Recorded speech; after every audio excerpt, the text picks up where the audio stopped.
Tôi là nạn nhân của cặp đôi này. Tôi đã tham gia chiến trường cấp độ 4 và đã gặp rất nhiều người chơi sử dụng cặp đôi này để tấn công các căn cứ và đặc biệt là căn của tôi. Và sau khi chịu nhiều cuộc tấn công B2B đến từ đối thủ, và tôi thấy rằng cặp đôi này khá là mạnh.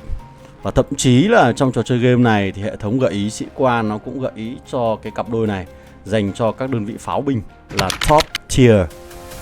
Ngoài việc áp dụng cho đơn vị pháo binh thì dàn phóng tên lửa cũng là một trong số những đề xuất rất đáng giá mà hệ thống trò chơi đưa cho chúng ta. Và dĩ nhiên đây là hai sĩ quan của quầy rượu mới nhất dành cho đơn vị pháo binh. Và cũng chính là cái lý do đó mà khiến tôi xây dựng cái video clip này dành cho những người chơi như nông dân như chúng ta, có một cái lộ trình để đạt được đến cảnh giới của những người chơi top tier mà đạt được cái cặp đôi này một cách dễ nhất có thể. Ok. Rồi trước khi mà đi đến được cái cặp đôi này ấy, thì nếu như các bạn muốn rút ngắn thời gian thì có lẽ là chúng ta sẽ phải tiêu tốn tiền vào trong trò chơi game. Và dĩ nhiên thì cái chay thì không lấy đâu ra tiền cả, mà chúng ta sẽ phải cần 3 năm trời để sở hữu được hai cặp đôi này. Nghe là rất là đau lòng đúng không? Nhưng mà dù sao thì mình là free to play, sẽ phải có một lộ trình cụ thể. Và đây là lộ trình dành cho các bạn. Ok. Rồi, trong giai đoạn đầu của cuộc chiến, đầu của trò chơi thì cô nàng anh hùng nhân dân là một trong số những sĩ quan miễn phí mà dành cho pháo binh không thể thiếu trong đội hình của các bạn. Đối với những người chơi dành cho pháo, và đặc biệt là pháo binh thì cần phải có cô nàng này ngay từ giai đoạn đầu. Cô có thể giúp chúng ta đi các màn chơi chiến dịch rất dễ. Đồng thời cô sẽ tăng tầm bắn cho chúng ta và tấn công những người chơi mà chưa có căn cứ và pháo phòng không level 32. Chúng ta có thể hoàn toàn chơi bài pháo 5 ô được nếu như những người chơi chưa nâng cấp pháo phòng không lên level 32 các bạn nhé. Hoàn toàn chơi có thể. Và đi chiến trường cấp độ 4, việc sở hữu thêm một ô tầm bắn nó sẽ giúp chúng ta có lợi thế hơn rất nhiều. Sau khi các bạn đã đánh thức được cô nàng anh hùng nhân dân thì nhiệm vụ tiếp theo là chúng ta sẽ tích lũy tượng vàng. Toàn bộ tượng vàng các bạn có không được phép nâng cấp vào bất cứ một sĩ quan nào cả. Chúng ta tiết kiệm lại. Sau đó đợi đến giai đoạn 75 ngày thì các bạn sẽ mở khóa được anh chàng chú chim trong lồng này. Và nhiệm vụ của các bạn là sẽ đánh thức anh ta. Đối với lối chơi như thế này thì chúng ta sẽ có một khả năng phòng thủ khá yếu trước những người chơi khác. Nhưng chúng ta lại sở hữu một khả năng tấn công cực kỳ mạnh mẽ, đặc biệt là tấn công vào căn cứ của người chơi. Và trong giai đoạn đầu của cuộc chiến, thậm chí giai đoạn đầu của các cái bản đồ cấp độ 4, việc tấn công căn cứ của người chơi sau 1 đến 2 lượt lộ kỹ năng thôi, nó sẽ khiến cho đối thủ của bạn khóc thét đấy. Không tin các bạn cứ thử mà xem. Ngoài ra thì mình cũng có thể ưu tiên là nâng cấp dạo oanh để vừa chiến đấu ở ngoài chiến trường, vừa chiến đấu ở trong đấu trường và làm tất cả những cái việc khác. Thậm chí là các bạn có thể lắp đặt dạo oanh cho những đơn vị xe tăng chiến đấu chủ lực nếu các bạn thích. Bởi vì là mình thấy trong giai đoạn này thì nhiều người chơi vừa thích chơi pháo lại vừa thích chơi xe tăng chiến đấu chủ lực. Thì một lựa chọn thứ cấp thứ hai là các bạn có thể lựa chọn dạo oanh để chúng ta đầu tư nâng cấp tượng vàng vào trong cô nàng này cũng được. Nhưng mà đối với những người chơi chuyên về pháo binh thì mình có lẽ khuyên các bạn là có thể tạm gác cô nàng này sang một bên để chúng ta đầu tư vào anh chàng sĩ quan thế hệ thứ 5 là chú chim trong lồng vừa mới xuất hiện. Anh chàng này có một cái kỹ năng mà có thể buff tăng sát thương cho những đồng minh đứng xung quanh được. Chúng ta đánh đồng cũng có lợi, phòng thủ cũng đâu đó cũng ok. Tấn công căn cứ của người chơi cũng hoàn toàn tuyệt vời nhá. Đó. Thế thì sau khi mà chúng ta đã có được cặp đôi này thì các bạn hoàn toàn có thể triển khai nó cho dàn phóng tên lửa được. Đây này. Đấy. Trong này nó cũng giới thiệu cho chúng ta dàn phóng tên lửa để đi tấn công các công trình phòng thủ được nhá. Đấy. Hoặc chúng ta cũng có thể triển khai cho các đơn vị pháo binh, nó đều có gợi ý như vậy cả. Đấy.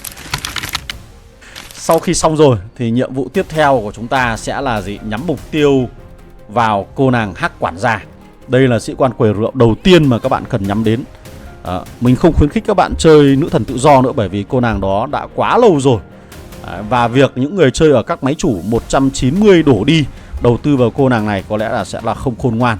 Thay vào đó thì các bạn hoàn toàn có thể đầu tư vào hắc quản gia, bởi vì cô nàng đây nó vẫn là thế hệ thứ 4, đồng thời sở hữu khả năng tăng tầm bắn một ô nữa, tăng sức mạnh rất lớn dành cho pháo binh. Đó, và đây là cái key thứ hai trong cái bộ sĩ quan mà chúng ta sẽ hướng đến. Và sau khi mở khóa 75 ngày thì trong quầy rượu chúng ta sẽ xuất hiện cô nàng này. Thì nhiệm vụ của các bạn là sẽ tích lũy các cái xu quầy rượu hàng tháng để mở khóa được cô nàng này sớm nhất có thể. Và sau khoảng gần 2 năm các bạn chơi trong trò chơi game này thì chúng ta sẽ có cô nàng này miễn phí. Ok. Đấy. Và trong khi đó thì đối với những sĩ quan mà miễn phí mà chúng ta không cần phải tính toán ở trong quầy rượu thì mỗi một khi các bạn tích lũy đủ 720 tượng vàng thì chúng ta sẽ đánh thức một sĩ quan.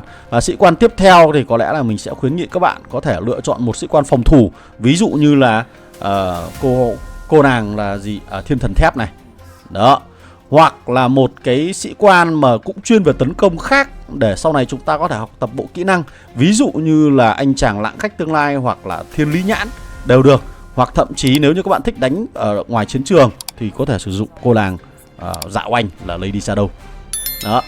Và anh chàng là lãng khách tương lai. Đây là cặp đôi tiếp theo. Đó. Đấy, là miễn phí mà. Thì trong quá trình mà chúng ta xây dựng sĩ quan quầy rượu thì đằng nào chúng ta cũng có đủ tiềm lực, đủ tượng vàng để nâng cấp các sĩ quan khác. Thì sĩ quan tiếp theo chúng ta có thể lựa chọn là hai cái sĩ quan vừa rồi. Thì mình vẫn ưu tiên các bạn có thể lên Dạo Anh trước, bởi vì cô nàng là sĩ quan linh hoạt thì nó sẽ có lợi thế hơn cho các bạn ở trong đấu trường, để giúp cho chúng ta chơi những cái tuần mà có đấu trường về xe tăng thì chúng ta vẫn có thể chơi được các bạn nhé. Đó. Và sau khi đánh thức được cô nàng Dạo Anh thì có lẽ là đến thời điểm tiếp theo, mình xin lỗi, đánh thức được cô nàng Hắc quản gia này thì thời điểm tiếp theo các bạn có thể focus vào anh chàng thần sấm để chúng ta đạt được mục tiêu của chính mình trong cái phần gợi ý của nhà phát hành. Bạn biết đâu đó đến cái thời điểm đó các bạn chơi thì nhà phát hành nó sẽ tung ra một sĩ quan pháo binh ở trong quầy rượu khác có thể mạnh mẽ hơn thần sấm thì sao? Cái đấy thì cũng không thể biết được nhỉ. Nếu như mà đến thời điểm đó chúng ta có những sĩ quan miễn phí khác mà mạnh hơn thần sấm thì chúng ta có thể cân nhắc sĩ quan quầy rượu là nữ thần tự do các bạn nhá, để nâng cấp thêm một đơn vị pháo binh, tăng tầm bắn thêm một ô nữa. Rất là tuyệt vời đấy. Còn nếu mà chúng ta vẫn chưa biết chọn sĩ quan nào, sau khi đã có Hắc quản gia thì các bạn có thể học tập kỹ năng của các sĩ quan quầy rượu dành cho pháo. Ví dụ như kỹ năng này tăng cường 40% sát thương kỹ năng sĩ quan. Rất là tuyệt vời, rất là đáng giá, bởi kỹ năng này có thể học được cho cả xe tăng, bộ binh, pháo binh. Tuyệt vời đấy các bạn nhé. Ok. Đấy, còn nếu không thì chúng ta vẫn đi đuổi theo con đường là thức tỉnh anh chàng thần sấm này. Đó. Thì cặp đôi này nó có điều gì đặc biệt? Nó lại là cặp bài trùng luôn các bạn ạ. Đây này, chính vì kỹ năng mà tăng sát thương của đòn tấn công chí mạng. Đấy, của đòn tấn công chí mạng, từ đòn tấn công thường này đến đòn tấn công kỹ năng, nó là tăng lên 50% sát thương kỹ năng chí mạng. Đồng thời nó là lại là gì? Khoảng cách càng xa thì sát thương gây ra càng lớn. Đấy, cái này nó tăng lên 8% cho mỗi một ô lưới. Thì nếu như chúng ta triển khai với cô nàng Hắc quản gia, nó sẽ được 5 ô, 5 x 8 là bằng 40% sát thương nữa rồi. Đấy. Tiếp theo là trong bộ kỹ năng của cô nàng Hắc quản gia này, nó cũng có cái kỹ năng tăng cường cái tỷ lệ chí mạng khi sử dụng kỹ năng sĩ quan lên 50% nữa. Nó lại cộng hưởng được với nhau.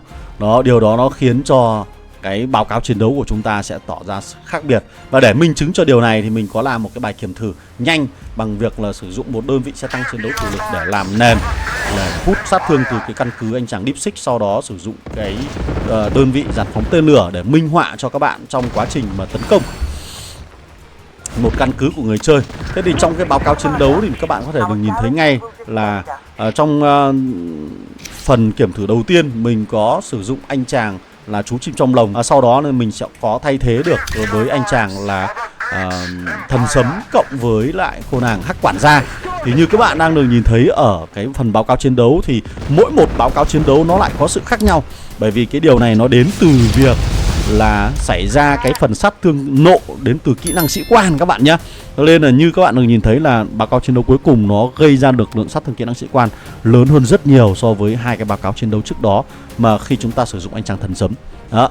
Và một điểm đặc biệt nữa thì các bạn có thể được nhìn thấy đây là mình học tập cái bộ kỹ năng đấy, dành riêng cho hai sĩ quan này. Thì ở đây thì mình học kỹ năng là tăng cường 40% sát thương kỹ năng sĩ quan của cô nàng tóc đỏ. Còn đối với cô nàng Hắc quản gia thì mình học tập kỹ năng nhà nghèo thôi, đều có thể đạt được nhá. Đấy, ví dụ như là kỹ năng tăng cường sát thương kỹ năng sĩ quan 20% của cô nàng Dạo Anh, sau đó cộng thêm 15% sát thương kỹ năng sĩ quan đến từ kỹ năng cân bằng của anh chàng băng hỏa. Đấy, hoặc là một kỹ năng dạng cân bằng khác của lãng khách tương lai. Nếu như chúng ta đã cố ý đồ để thức tỉnh anh chàng lãng khách tương lai thì chúng ta học tập trước cũng được, không sao cả nhé.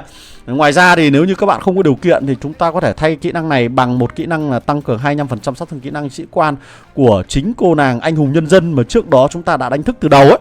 Đấy, nhưng mà do chúng ta chỉ có một đơn vị pháo khỏe nhất để chiến đấu thôi, thế nên là anh hùng nhân dân lúc này chúng ta có thể loại ra ngoài, thì thay vào đó chúng ta sẽ học tập kỹ năng này.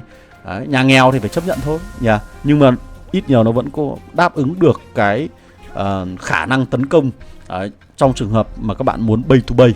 Đó, bắn một lượt lộ sau đó rút ngay vào trong căn cứ và lại mồi quạ, sau đó lại bắn lộ và rút vào trong căn cứ, giống như cái bài kiểm thử mình vừa làm. Ok, đấy, chúng ta chịu khó mất thời gian một chút nhưng sẽ bào được HP của đối phương cực kỳ nhiều đấy các bạn ạ. Rồi, video clip của mình sẽ tạm dừng tại đây. Các bạn suy nghĩ như thế nào về cái cặp đôi thần sấm cộng với hắc quản gia? Các bạn đã là nạn nhân của cặp đôi này rồi thì hãy chia sẻ cảm nhận của chính các bạn ở trong phần bình luận của video clip này nhé.